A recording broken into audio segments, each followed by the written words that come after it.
विश्व के सभी मानवों को वैद्य गुरुदेव मिश्र का नमस्ते। Life style and world peace YouTube channel में आप आते हैं, इसके लिए बहुत सारे साधुवाद। Life style and world peace YouTube channel में आते ही आप लाइक करें, सब्सक्राइब करें, बेल आइकन बटन को दबाएं, कमेंट में अपना विचार लिखते हैं, मोबाइल नंबर छोड़ें। और बंधुओं, अगर पुण्य के भागी बनना चाहते हैं तो आप सब्सक्राइब के साथ साथ शेयर जरूर करें। पिछले दिनों मैं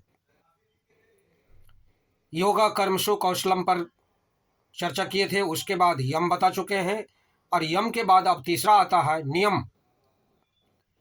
नियम जिस प्रकार यम का अर्थ होता है दुखों से छूटना, उसी प्रकार से नियम का अर्थ होता है विशेष रूप से दुखों से छूटना।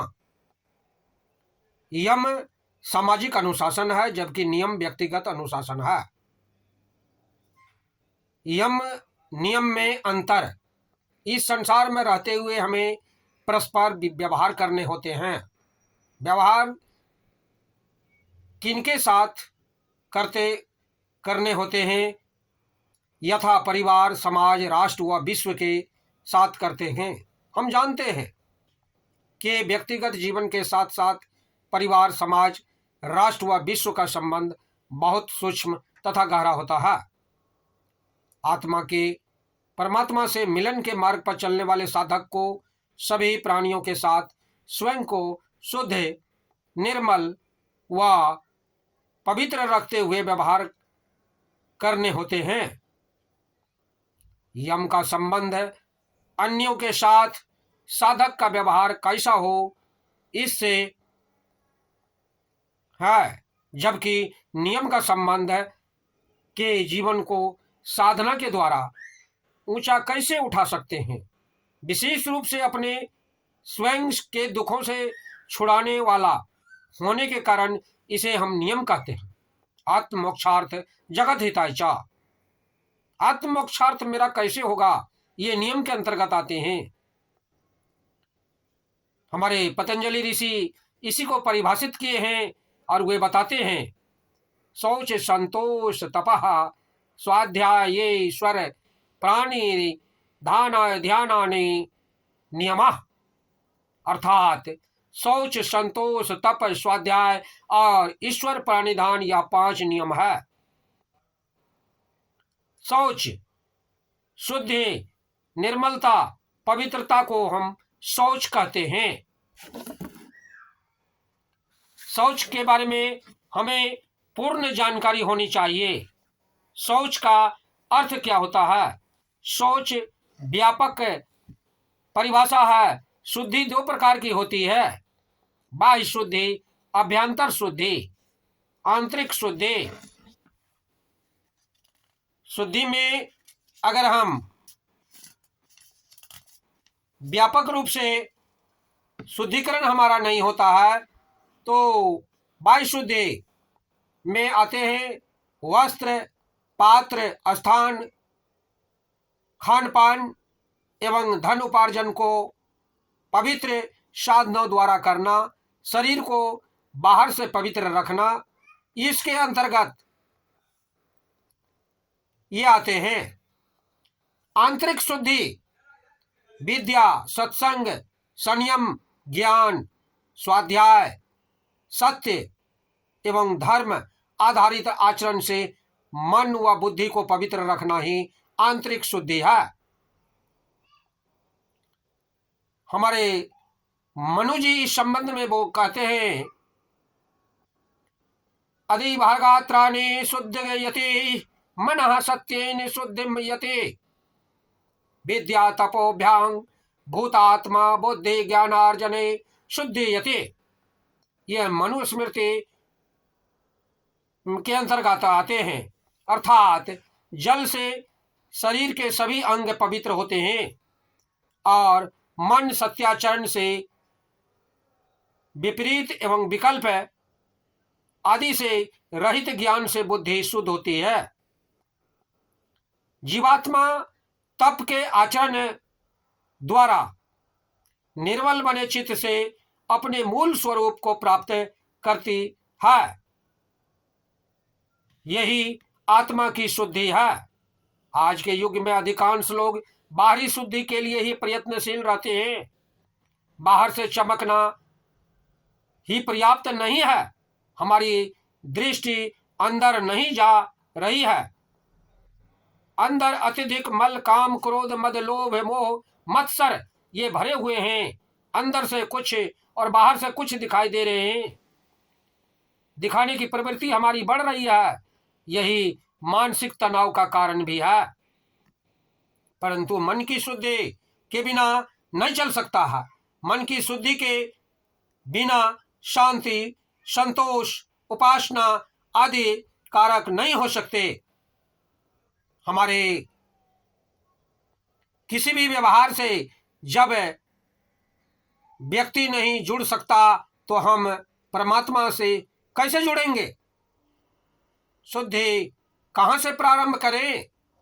मनु महाराज कहते हैं कि सभी शुद्धियों में धन की शुद्धि बड़ी मानी गई है।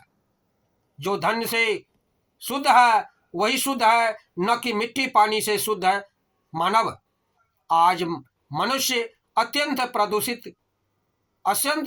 दूषित पद्धतियों एवं साधनों से धन कमा रहे हैं। धन प्राप्त करने के लिए वह हिंसा, असत्य, चोरी, आयकर बिक्री कर का सहारा ले रहा है। कर्तव्य से विमुख हो रहे हैं। सार रूप में हम कह सकते हैं, यदि मानव धन अशुद्ध है तो उसका ज्ञान भी अशुद्ध होगा। जिसका ज्ञान अशुद्ध होगा उनका अंतःकरण भी अपवित्र रहेगा तथा उसके कर्म भी अशुद्ध होंगे।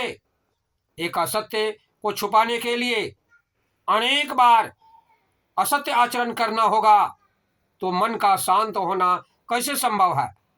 संतोष अपनी योग्यता व अधिकार के अनुरूप ही अपनी शक्ति, ज्ञान, विज्ञान, उपलब्ध साधनों द्वारा पूर्ण पुरुषार्थ करने से प्राप्त फल में ही प्रसन्न रहने को संतोष कहते हैं। परंतु प्राप्त परिणाम से मन में हताशा व निराशा का भाव न लाते हुए अपनी योग्यता, सामर्थ्य, बल, ज्ञान, विज्ञान व साधनों को उससे अधिक बढ़ाकर उससे अधिक पुरुषार्थ करके अधिक फल प्राप्त करने का प्रयत्न सतत करना ही चाहिए। इस प्रकार से देखते हैं कि नियम में भी आजकल सामान्यतः व्यक्ति अपने आसपास के वातावरण में ऊंचे पदों पर बैठे लोगों, व्यापारियों एवं उनके द्वारा भोगी जाई सुख सुविधा पूर्ण जीवन शैली को देख करके अपना जीवन भी वैसा ही बनाने का प्रयत्न करने में लग जाते हैं। यह करते समय उनकी योग्यता, सामर्थ्य, बल, ज्ञान व साधना का आकलन भी ठीक प्रकार से नहीं कर पाते हैं और परिणाम विपरीत आने पर उनके मन में असंतोष उत्पन्न होता है, जो अंततः मानसिक अवधारणा, मेंटल डिप्रेशन की ओर ले जाता है। वास्तव में मनुष्य के विचार की पद्धति से ये संतुष्ट होने या असंतुष्ट होने का कारण है। अपना जीवन काल कितना भी उसे सुखमय बनाने के लिए संतोष का महत्वपूर्ण योगदान है। मनुस्मृति में के अनुसार अपनी शक्ति के अनुसार पंच महायज्ञ, ब्रह्म यज्ञ, देवी यज्ञ, पितृयज्ञ, नर यज्ञ, भूत यज्ञ करना, अतिथि, पशु, सेवक, कुटुंब तथा अपने स्वयं के जीवन निर्वाह के लिए जितना धन उपार्जन करना आवश्यक हो उत्तम ही धनोपार्जन करना संतोष कहलाता है। तृष्णा, लोभ, लालसा का त्याग कर अर्थात संयम बुद्धि होकर सुखी बने, क्योंकि सुख का मूल संतोष है। इससे विपरीत आचरण दुखदायी होता है। हमारे यहाँ आगे इस प्रकार देखते हैं कि हमारे कठोपनिषद में भी आया है, हे यमराज, जिन भोग पदार्थों का आपने वर्णन किया वे क्षणभंगुर भोग मनुष्य अंतःकरण सहित संपूर्ण इंद्रियों का जो तेज है उसको नष्ट कर देते हैं। समस्त आयु चाहे कितनी बड़ी क्यों न हो अल्प ही है, इसलिए वह या आपके रथ आदि वाहन और अप्सराओं के नाच गान अपने पास ही रखें। ये नचिकेता जी प्रश्न कर रहे हैं, क्योंकि मनुष्य का धन कभी भी तृप्त नहीं होता है। तृष्णा का तारुण्यते अर्थात तृष्णा ही जो निरंतर तरुण होती जाती है। जब आपके दर्शन प्राप्त कर लिए, धन तो प्राप्त कर ही लेंगे।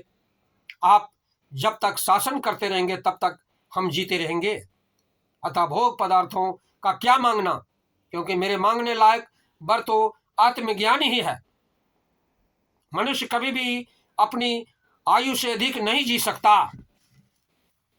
आपका हर मानव अगर अपना संयम रखे, यम नियम का वास्तविक पालन करे, भोजन में परिवर्तन रखे, तो 120 साल तक अपनी जवानी कायम रख सकता है।